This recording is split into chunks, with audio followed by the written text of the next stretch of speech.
जलवायु बोलता है मैंने भारत से इंग्लैंड के लिए 200 समुद्री जहाज भेजे हैं, जहाज, और उसमें एक जहाज में 900 से ज्यादा बॉक्स थे, और एक बॉक्स का आकार वो लगभग कोई 5 बाई 5 है, कोई 10 बाई 10 ऐसे है, और हर बॉक्स के अंदर सोना, चांदी, हीरे, जवाहरात ये भरा हुआ था।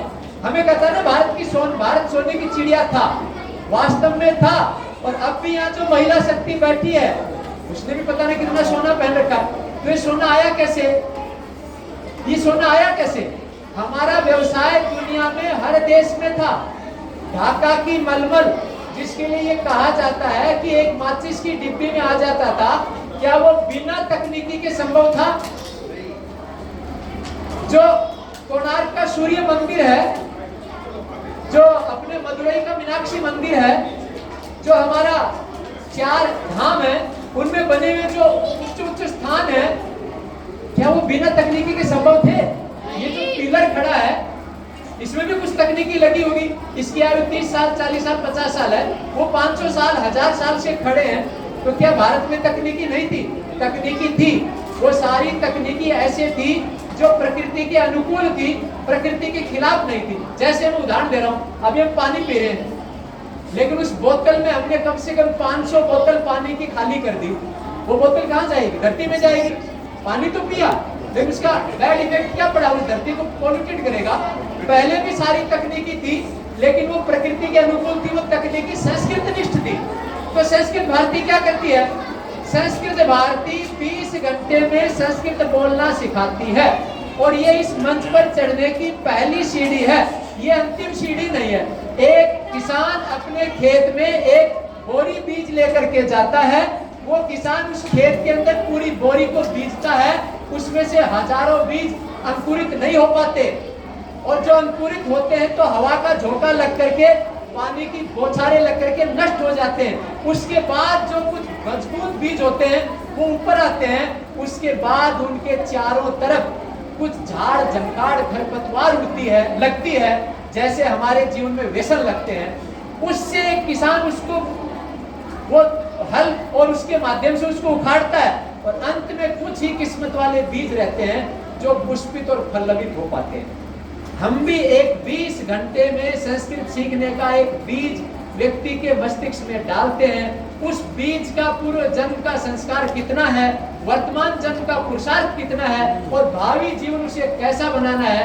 तो इस एक 20 घंटे के संस्कृत बोलने के शुरू होने वाली यात्रा शास्त्र स्मरण पर्यंत जाती है, और हम एक सलाका परीक्षा करते हैं जिसमें बच्चे को 1 लाख का पुरस्कार देते हैं। हमारे कुछ निर्धारित ग्रंथ हैं, उस ग्रंथों को यदि कोई बच्चा स्मरण करके सुनाए तो उस सलाका परीक्षा में काशी में प्रतिवर्ष आयोजित होती है, 1 लाख रुपए का पुरस्कार देते हैं। अब क्या है, जो पीजीटी संस्कृत शिक्षक हैं, जो जेएनयू में संस्कृत के प्रोफेसर हैं, वो उत्तम बच्चों से तरस रहे हैं कि हमारे पास जो मोस्ट ब्रिलियंट बच्चे हैं वो कब आएंगे।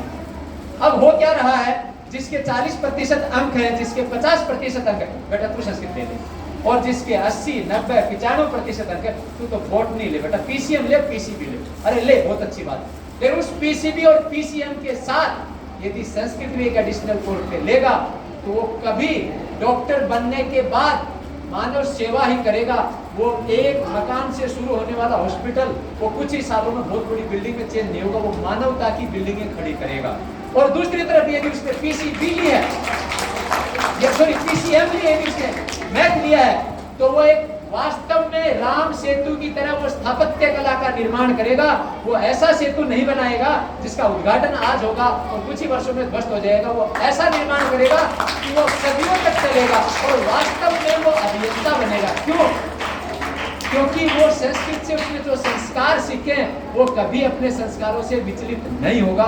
और हम सभी चाहते हैं मेरी एक संतान उत्तम संतान बने। कैसे बनेगी भाई? एक पौधे की जड़ में कोका कोला डालेंगे तो पौधा सूखेगा ही, और उस जड़ के अंदर यदि हम शुद्ध जल डालेंगे, खाद डालेंगे, और गलती से सौभाग्य से यदि देसी गाय की खाद डालेंगे, देसी गाय का मूत्र डालेंगे, तो उसके पुष्प, बीज, फल और अन्न तो हम ऑर्गेनिक खाना चाहते हैं, वहां यूरिया न डले। लेकिन पढ़ाई हम सारी फर्टिलाइज करना चाहते हैं तो भाई बच्चे भी तो फर्टिलाइज होंगे, वो भी तो यूरिया मिश्रित होंगे। तो हर बच्चों को सिखाओ वो, लेकिन उसकी काट भी सिखाओ, अर्थात संस्कृत भी। मैं ये नहीं कह रहा हूँ अंग्रेजी मत पढ़ो, जरूर पढ़ो। विश्व में यदि अपने आप को स्थापित करना है अंग्रेजी पढ़नी पड़ेगी, लेकिन उस अंग्रेजी के समानांतर यदि संस्कृत पढ़ता है तो वो वास्तविकता को स्थापित कर सकता है। क्यों? जैसे महोदय ने बताया कि गणित का ग्रंथ क्या है, बायोलॉजी का ग्रंथ क्या है, केमिस्ट्री का ग्रंथ क्या है, उसे वास्तविक विज्ञान का पता चलेगा। और वेदों के नाम पर जो एक कहा जाता है कि ये केवल पंडितों के ग्रंथ हैं, केवल पूजा पाठ के ग्रंथ हैं, ये बिल्कुल सरासर असत्य है। वेदों में 95% विज्ञान भरा पड़ा है। जिस दिन 95% अंक लाने वाला बच्चा संस्कृत पढ़ने लगेगा, उस दिन उस 95% छुपे हुए रहस्य का उद्घाटन कर देगा।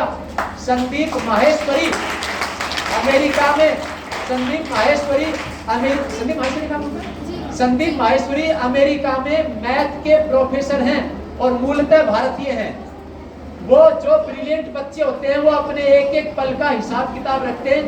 छुट्टियों में भारत आए छुट्टी बिताने के लिए, उनके दादाजी, बच्चों तुम्हारे काम की बात है, उनके दादाजी संस्कृत के प्रोफेसर थे। वो इतना ब्रिलियंट था संदीप माहेश्वरी जी, मंजुल भार्गव, वो इतने ब्रिलियंट है, अमेरिका में वो प्रोफेसर है मैथ के।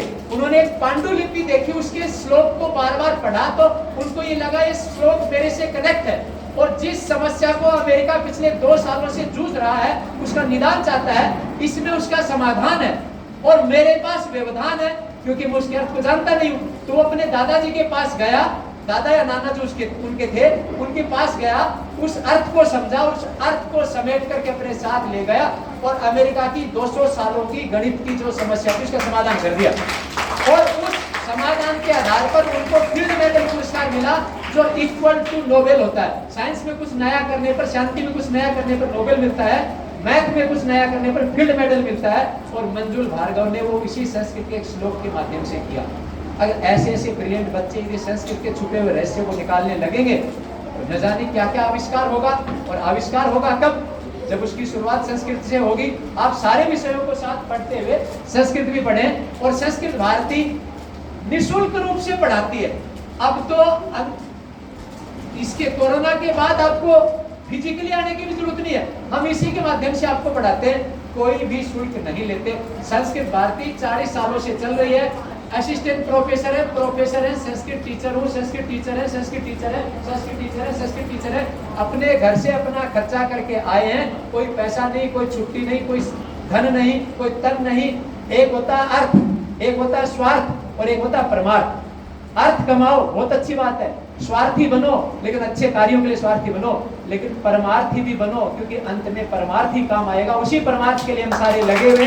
आप भी हमारे साथ लगेंगे तो ये परमार्थ और बड़ा वैभव में बदलेगा और भारत पुनः उस गौरव को प्राप्त करेगा जिसकी हम सभी कामना करते हैं। और शायद एक सूचना और देनी है, भारत के मजबूत नेतृत्व के लिए और भारत की सीमाओं की सुरक्षा के लिए, मजबूती से शत्रुओं का मुकाबला करने के लिए और भारत को एक मजबूत राष्ट्र बनाने के लिए आप सभी 100% मतदान अवश्य करें। और मतदान नहीं करेंगे तो उनका नुकसान नहीं, हमारा ही नुकसान होगा।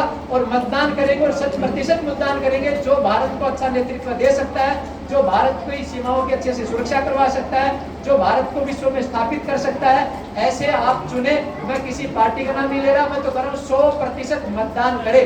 जय तु भारतम, जय तु संस्कृतम।